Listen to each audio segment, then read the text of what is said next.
అందరికీ నమస్కారం. ఈరోజు పిండి పులిహార చింతపండు పులుసుతోటి ఎలా చేసుకోవాలో చూద్దాము. ఇలా రవ్వ తీసుకుని శుభ్రంగా కడుక్కుని దానికి ఎంత నీళ్లు పడతాయో ఏ కప్పుతో కొలుచుకున్నారో అదే కప్పుతో కరెక్ట్ గా పోసుకోండి నీళ్లు. ఎందుకంటే పొడి పొడిగా రావాలి కదా, అందుకని. తర్వాత 1 స్పూన్ పసుపు వేస్తున్నాను. ఇప్పుడు స్టవ్ వెలిగించి ఇది స్టవ్ మీద పెట్టేస్తున్నాను. సిమ్ లో పెట్టి ఉడికించుకుంటే అడుగు పట్టుకోకుండా మాడకుండా జాగ్రత్తగా పొడి పొడిగా వస్తుంది. ఇది ఉడికిపోయింది కదా, ఇప్పుడు ఒక చిన్న వెడల్పాటి బేసన్లోకి తీసుకుంటున్నాను. బాగా చల్లారే వరకు ఆగాలి.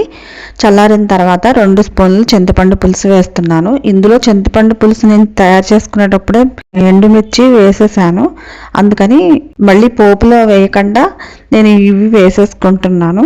మన రుచికి తగ్గట్టు సాల్ట్, 2 స్పూన్లు ఆయిల్ వేస్తున్నాను. ఆయిల్ వేసి కొంచెం కరివేపాకు వేసుకుని బాగా కలుపుకోవాలి.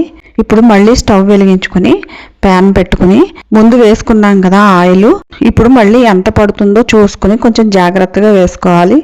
వేసుకుని అందులో వేరుశనగ గుళ్ళు వేస్తున్నాను, కొంచెం మినపప్పు వేగిన తర్వాత 1 స్పూను ఆవాలు, 1 స్పూన్ జీలకర్ర, 2 పచ్చిమిరపకాయలు, కొంచెం ఇంగువ, కొంచెం మెంతి పొడి వేస్తున్నాను. కొంచెం మెంతి పొడి, కరివేపాకు వేసి వేయించుకున్న తర్వాత ఈ పోపు తీసుకెళ్ళి ఆ పిండిలో కలిపేస్తున్నాను. ఇది బాగా కలుపుకోవాలి. పిండి పులిహార మాత్రం గరిట కాదు, చేయి పెట్టకుండా మాత్రం బాగా కలవదు, అందుకని చేతితోటి బాగా కలుపుకోవాలి. ఇందులో 1 స్పూన్ మెంతిపిండి వేసి చూడండి, చాలా టేస్టీగా ఉంటుంది. చేదేమీ రాదు, చాలా బాగుంటుంది టేస్ట్ మెంతిపిండి వేస్తే. ఇలా వేసుకుని మీరు కూడా ట్రై చేయండి. ఇది నైవేద్యంగా కూడా పెట్టుకోవచ్చు.